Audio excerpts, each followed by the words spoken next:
Assalamualaikum, halo, perkenalkan nama saya Muhammad Arif Rizky Pratama dari kelas 3 BKIB. NIM 2141101010183. Di sini saya akan menjelaskan sedikit mengenai bahaya narkoba. Saat ini bahaya dan dampak narkoba atau narkotika dan obat-obatan pada kehidupan dan kesehatan pecandu dan keluarganya semakin meresahkan.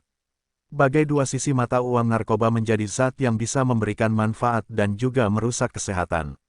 Seperti yang sudah diketahui, ada beberapa jenis obat-obatan yang termasuk ke dalam jenis narkoba yang digunakan untuk proses penyembuhan karena efeknya yang bisa menenangkan. Namun jika dipakai dalam dosis yang berlebih, bisa menyebabkan kecanduan. Penyalahgunaan ini mulanya karena si pemakai merasakan efek yang menyenangkan. Dari sinilah muncul keinginan untuk terus menggunakan agar bisa mendapatkan ketenangan yang bersifat halusinasi. Meski dampak narkoba sudah diketahui oleh banyak orang, tetap saja tidak mengurangi jumlah pemakainya. Bahaya narkoba hingga menjadi kecanduan tersebut memang bisa disembuhkan, namun akan lebih baik jika berhenti menggunakannya sesegera mungkin atau tidak memakai sama sekali. Narkotika adalah zat atau obat baik yang bersifat alamiah, sintetis, maupun semi-sintetis yang menimbulkan efek penurunan kesadaran, halusinasi, serta daya rangsang. Sementara menurut UU Narkotika Pasal 1 Ayat 1 menyatakan bahwa narkotika merupakan zat buatan ataupun yang berasal dari tanaman yang memberikan efek halusinasi, menurunnya kesadaran, serta menyebabkan kecanduan. Obat-obatan tersebut dapat menimbulkan kecanduan jika pemakaiannya berlebihan. Pemanfaatan dari zat-zat itu adalah sebagai obat penghilang nyeri serta memberikan ketenangan. Penyalahgunaannya bisa terkena sanksi hukum. Untuk mengetahui apa saja jenis dan bahaya narkoba bagi kesehatan, simak ulasannya berikut ini. Kandungan yang terdapat pada narkoba tersebut memang bisa memberikan dampak yang buruk bagi kesehatan jika disalahgunakan. Menurut UU tentang narkotika, jenisnya dibagi menjadi 3 golongan berdasarkan pada risiko ketergantungan. Narkotika golongan 1. Narkotika golongan 1 seperti ganja, opium, dan tanaman koka sangat berbahaya jika dikonsumsi karena beresiko tinggi menimbulkan efek kecanduan. Narkotika golongan 2. Sementara narkotika golongan 2 bisa dimanfaatkan untuk pengobatan asalkan sesuai dengan resep dokter. Jenis dari golongan ini kurang lebih ada 85 jenis, beberapa diantaranya seperti morfin, alfa-prodina, dan lain-lain.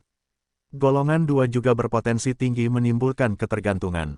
Narkotika golongan 3 dan yang terakhir, narkotika golongan 3 memiliki risiko ketergantungan yang cukup ringan dan banyak dimanfaatkan untuk pengobatan serta terapi.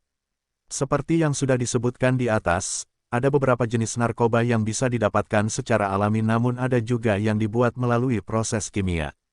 Jika berdasarkan pada bahan pembuatnya, jenis-jenis narkotika tersebut diantaranya adalah narkotika jenis sintetis. Jenis yang satu ini didapatkan dari proses pengolahan yang rumit. Golongan ini sering dimanfaatkan untuk keperluan pengobatan dan juga penelitian.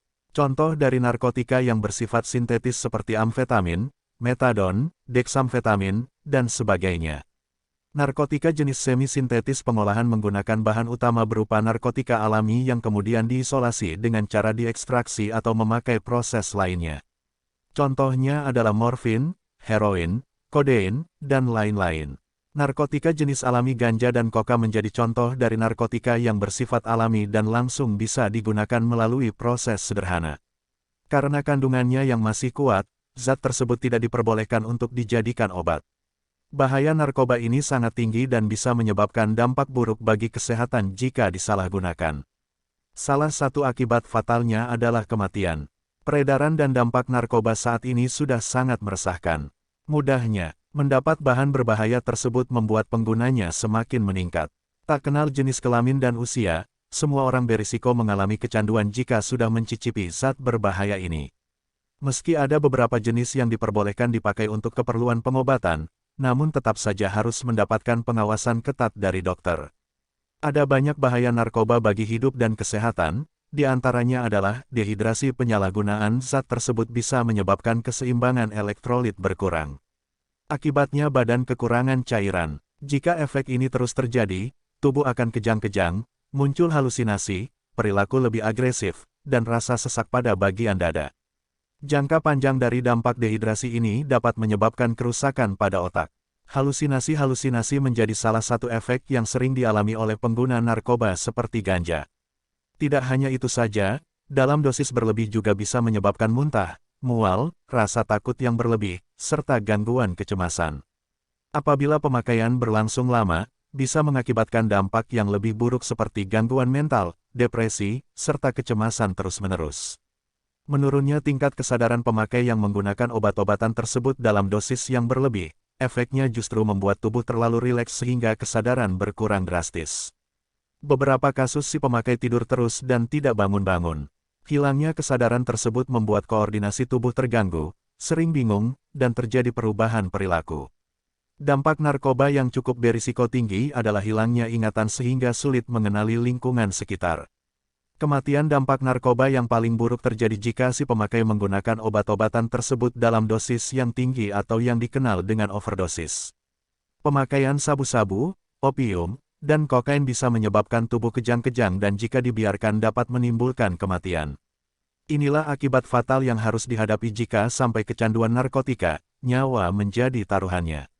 Gangguan kualitas hidup. Bahaya narkoba bukan hanya berdampak buruk bagi kondisi tubuh, penggunaan obat-obatan tersebut juga bisa mempengaruhi kualitas hidup, misalnya susah berkonsentrasi saat bekerja, mengalami masalah keuangan, hingga harus berurusan dengan pihak kepolisian jika terbukti melanggar hukum. Pemakaian zat-zat narkotika hanya diperbolehkan untuk kepentingan medis sesuai dengan pengawasan dokter dan juga untuk keperluan penelitian. Selebihnya, obat-obatan tersebut tidak memberikan dampak positif bagi tubuh.